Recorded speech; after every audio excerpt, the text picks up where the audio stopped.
Just want to thank you guys for coming out this morning, and thank you to VetSec for providing me the opportunity to share this with you. So what I wanted to do today was share my story with all of you. That begins back in 2015. So I'm a Marine Staff Sergeant. I'm forward deployed in Kuwait, and I was having a conversation with one of my Marines. It's Corporal Ryan O'Sullivan. Corporal O'Sullivan is probably one of the best guys that I had worked with. And unfortunately for the Marine Corps, he was looking to get out. So we were looking at right after we get back from the deployment, he was going to be transitioning out. And so doing the good staff sergeant thing, I started asking him questions about, hey man, what's your plan? What is it that you want to do? Not trying to convince him to stay in the Marine Corps, because I'm not a first sergeant. That's not my thing. But just to make sure that his plans for the transition, he had them. Like, he actually gave them some forethought. And to his credit, Corporal O'Sullivan had done just that. Already looked at where he wanted to go, what school he wanted to go to. He was working towards that and was doing actionable things to make it happen. And right after we had talked, I had an epiphany. I had been in the Marine Corps at this point for about 12 years. And not one time did I ever think, what am I going to do when I get out the Marine Corps? I must have had the same conversation with young Marines dozens of times, telling them the same thing. Like, hey, you need to plan, you need to think about this, you need to do what you can now to set yourself up for success. Yet here I was, hadn't done it not one time. And in that moment, I felt some serious existential dread, like panic just washed over me. And that was when my transition story started.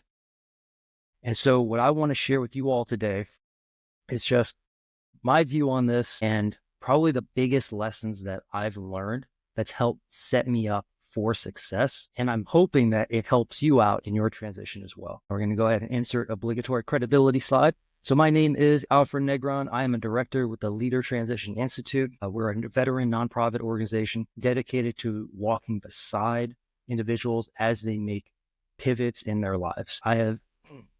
I'm a Master Sergeant now, still in the Marine Corps. So I do have to put in that little legal disclaimer that my views are my own and are not representative of the United States Marine Corps or the United States Department of Defense. So with all that being said, let's jump right into it. So we know the transition is hard, right? Like, it is tough. It's tough for a lot of people. For me, from what I've seen, the reason why, or probably the biggest reason why, is because there's just so much uncertainty involved, right? So if you think about while you're in the military, everything's laid out for you. Like, there is all sorts of orders and regulations and things that are available to you that tell you exactly what it is that you need to do. So while I've been in the Marine Corps, I knew that my goal was, hey, I'm going to shoot for at least 20 years. And I know, what do I need to do to pick up the next rank? I knew what schools I should go to. I knew what duty stations I should go to, what billets I should do to be well-rounded. All of it's laid out for you. On the flip side, though, on the civilian sector, that's not necessarily the case. It's choose your own adventure out there. You could have two people with the same job title, yet their role and their responsibilities and what is it they're doing could be completely different. And there's no right or wrong way to get into the field that you're trying to get into. So that can be overwhelming for a lot of people. The other piece of it, though, is that, fortunately, there's a lot of good groups out there, and there are a lot of different programs that you can take advantage of to help you along your way, to help make the transition a little easier. The flip side to that, though, is that there are a lot of resources that are out there. If you think about, in the DoD tab, you get a fire hose of information. But the question then becomes is, what is actually relevant? What is it that I want to do, and what programs apply? Because you can't do all of them. It's just not going to happen. You've only got a limited amount of time, and there's certain things that, for some programs, you have to meet certain requirements, and you have to, meet certain timelines that you might have missed. And there's some programs that are just not well advertised. And just like Tom was talking this morning, there are some that are out there that are downright predatory. Like, there are some shady organizations out there, and you don't want to waste your time and possibly your money on things that aren't going to net you any sort of real benefit. And sure, you can do a lot of research on your own. However, again, there's a better way of doing this. And so what I have found over the past few years is that probably the simplest answer, right, to how do we navigate all of this? How do we get through this fog of war that we deal with that is a transition? And the very simple answer is people. It's going to be other people. More specifically, it's going to be building connections with people that are going to net you the most benefit. They're going to help you create a support network that's going to allow you to be successful through your transition and beyond. And so the way I look at this is it's two-sided, right? Because there's a little give and take in order to really build connections with individuals. And so first and foremost, and I cannot stress this enough, is that you need to have mentors. You just have to. The advantage of having a mentor is that you are now leaning on an individual who's got some real world experience. And what they can do for you is they can, they understand, hey, here's your situation. Here's what you're going through. And they can overlay their experience onto what you've got going on to help guide your way. I'll tell you, for me, every time I talk to a mentor, I learn something new. And they can teach you things about yourself that you didn't even realize there. For example, you might not realize it, but you might have a certain skill set that is really valuable that you're kind of not talking about. And when you're getting into this filming sector, you have to be willing to do a little bit of a humble brag. A mentor can help you understand where are those strengths and what are those things that you can really highlight to make you successful. Now that's the receiving part of it. But like I said, building good quality connections and really building out that network is two-way. And so the other piece of it is you're going to want to change your mindset. Oh, sorry, skipped ahead of myself a little bit. If you're not real familiar about how to, or, the way of going about talking to mentors, I would highly recommend, if you haven't already, checking out the 2-Hour Job Search. There's a portion in there specifically on informational interviews.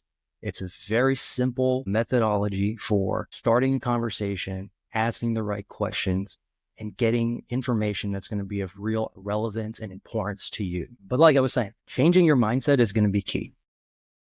So we oftentimes, we put ourselves in the center of the universe. We are the main character in our story. Having an open mindset, right? Having that view of things where you're not at the center of the story is counterintuitive, but it's a way that can help you really build out strong relationships, right? Again, great book. If you haven't read it already, okay, it's called The Outward Mindset. It's a very short book. It's brought to you by the Arbiter Institute, and they do a lot of studies on leadership and, connecting and communication. And the outward mindset, I can, cliff notes on this. You can sum it up in 2 parts. The first is, like I said, you need to take yourself out of the center of the equation. You need to see other people as people. You need to recognize that they have their own needs, their own objectives, their own challenges. And so the other side of it is that now that you recognize that, you ask yourself, what can I do to help those people fulfill their needs, overcome those challenges, and meet those objectives?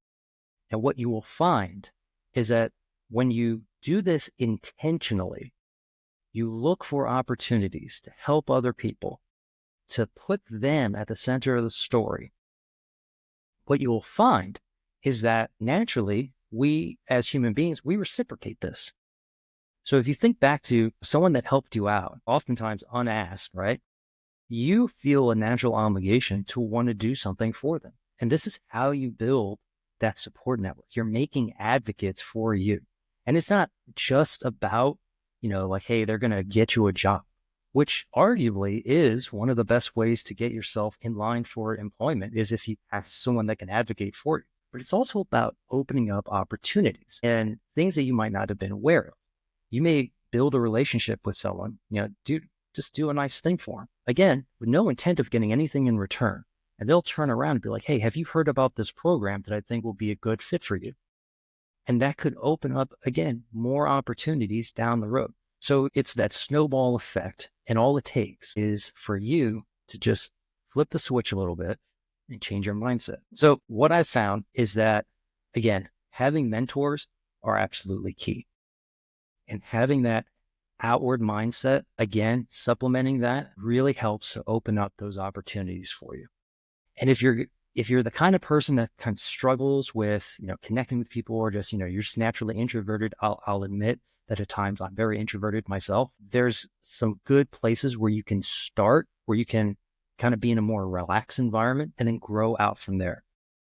So what I would recommend is, if you haven't started reaching out to mentors, if you haven't started this process already, start in a place where you have a lot of commonality with those individuals.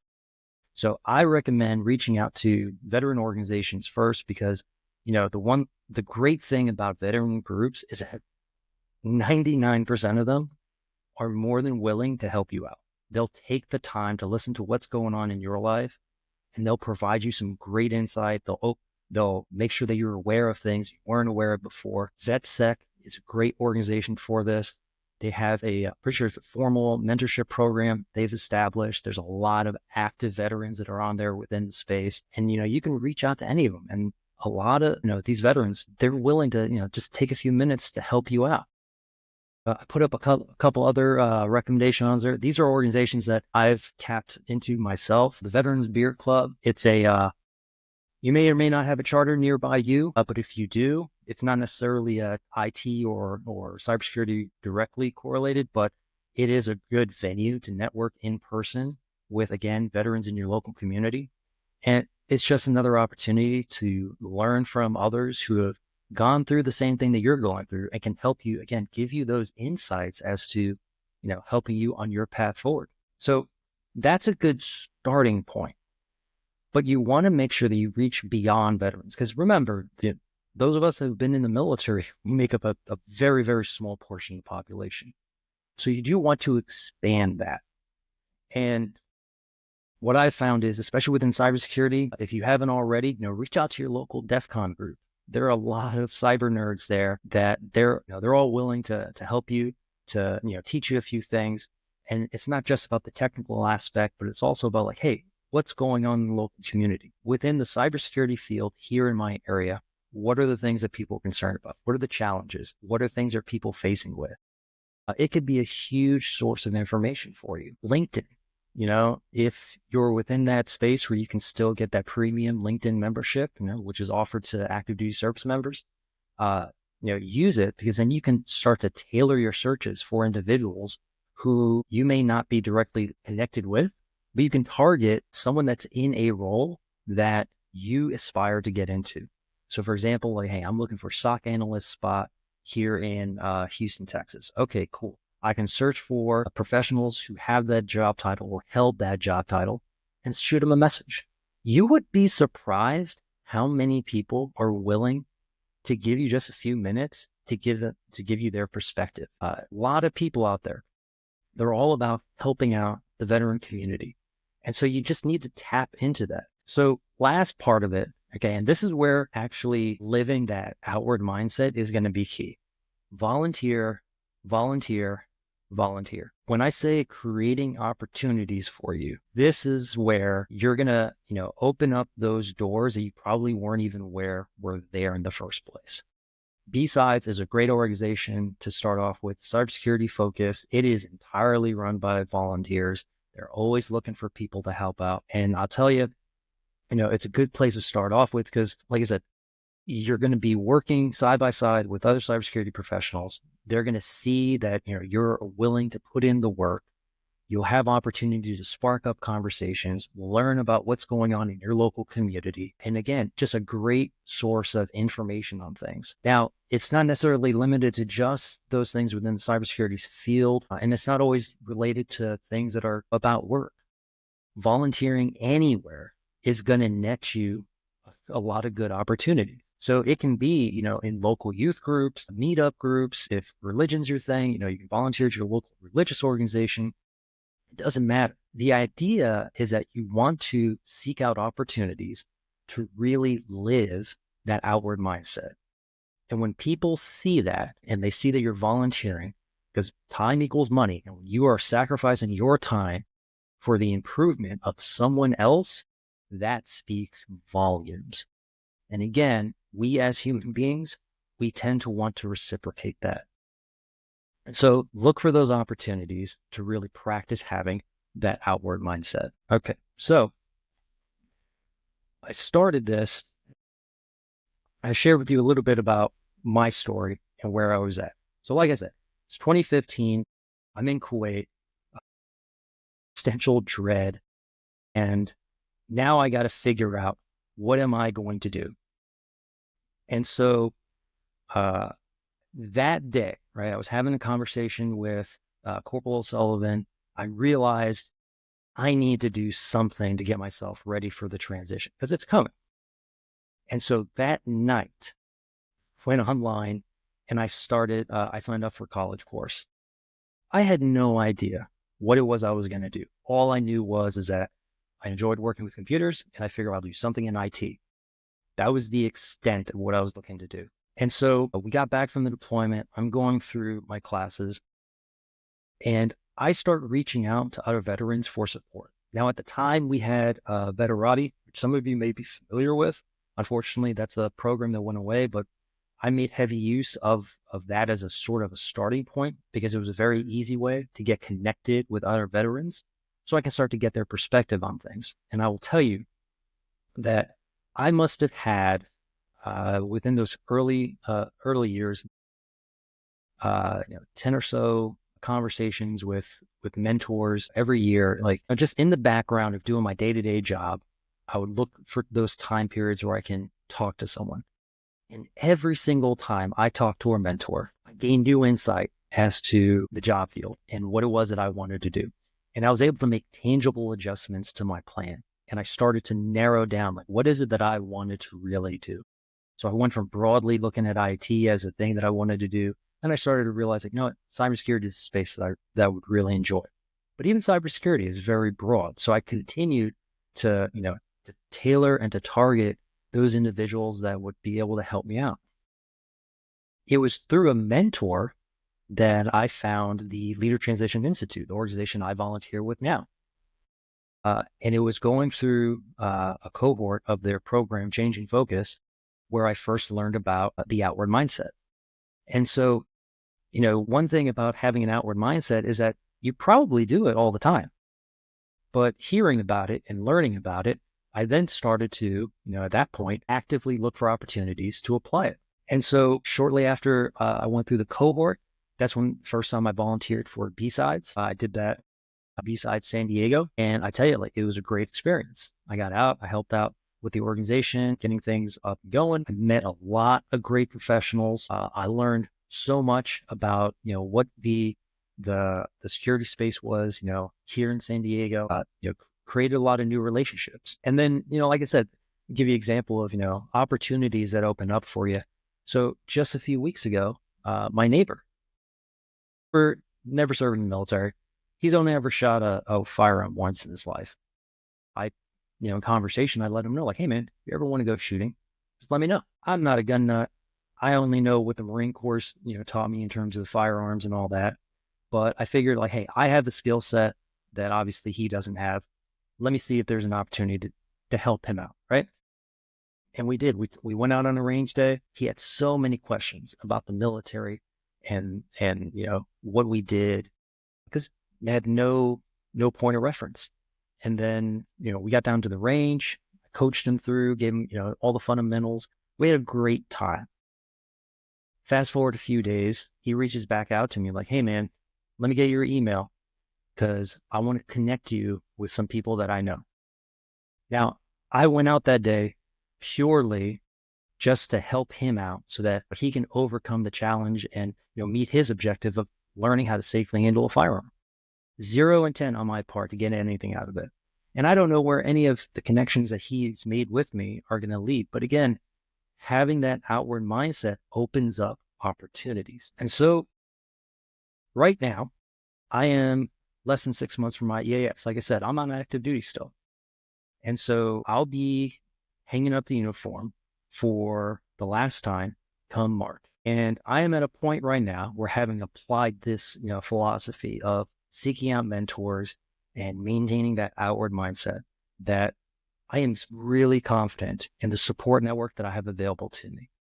In fact, I am so confident that I'm going to find success on the backside of my transition that I am here in front of all of you right now, sharing my story.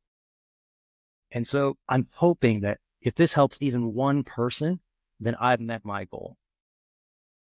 And I intend to, next year, I would ask that you keep an eye out for it, because at VetSecCon next year, I'm going to look to try to put out another talk. And this time it'll be on the next episode, where I'm at in my transition. So I'll hopefully catch you on the backside, and I'll share with you all what actually happened and whether or not any of this came to fruition. So it should be a good time. All right. Okay. We are right on time. So with that, what I want to do right now is just open up the floor. If anyone has any questions for me about anything I've kind of gone over thus far, or if there's anything that I shared that you'd like to hear more about, please just jump in the chat. Just let me know. Here. All right. And Chris. Yeah. So I am volunteering with the Leader Transition Institute. So as I said earlier, I'm a director. My job is I'm actually helping out with their social media outreach, as well as here recently, I'm now their essentially IT manager. So we're a very small organization. There's only a handful of us. And there was an opportunity that came up to come on the board of directors. And again, I had such a positive experience working with them before that I immediately jumped on it, and I was able to get that role. And so, yeah, just on my downtime, I help them out with, the programs and just, wherever I can. It's been super helpful. The team that I work with, they're all, like I said, veterans. They've all gone through that transition. They're super knowledgeable. And the work that we do, it's just a very fulfilling role for me. But yeah, all volunteer work. I don't get a penny for doing any of it. Yeah, absolutely. Yep. So right here, these are the two books I would recommend. Again, 2-Hour Job Search it's a good primer on how to start a conversation with a mentor. And then again, The Outward Mindset, it's a real short book just to help kind of, inform that perspective of taking yourself out of the center of the equation, and just being intentional about that. Hey, great question, Chris. So our primary program is the Changing Focus. And so Changing Focus is, we like to say it's a supplement to the DoD TAP, and it is open to active duty service members. It is open to veterans of any era, military spouses, as well as Gold Star families. It is entirely virtual. We do it over a weekend. It's 24 hours of you participating in things. It can be eye-opening. And yeah, if you know anyone who meets within that, by all means, reach out to us. We'd love to have them in there. All righty. We got just a few minutes left. So on that, all right, guys. So I only got a little bit of time left. So I just want to wrap this up with, again, thank you, everyone, for coming out today. I really appreciate you taking the time your Saturday morning to come listen to what I have to say. I'll leave you with this. As a Marine, we're always taught you lead by example. So I would offer up to each and every one of you, if you want to connect, if there's any way that I can help you out in your transition, whether you're on active duty or you're a veteran, by all means, I'm all about it. I would offer up, come check out my blog. It's mostly light on humor and light on technical stuff. But, again, if it helps someone, that's a win in my book. And again, Leader Transition Institute, if you have any questions or, you're interested in, checking out our program, please click the link or hit us up on our website. All right. And I've got a little there. So look at that. 2 minutes, about a minute left. Perfect. So that's all I have. Ladies and gentlemen, thank you again so much. I am going to be signing off. Have a great weekend.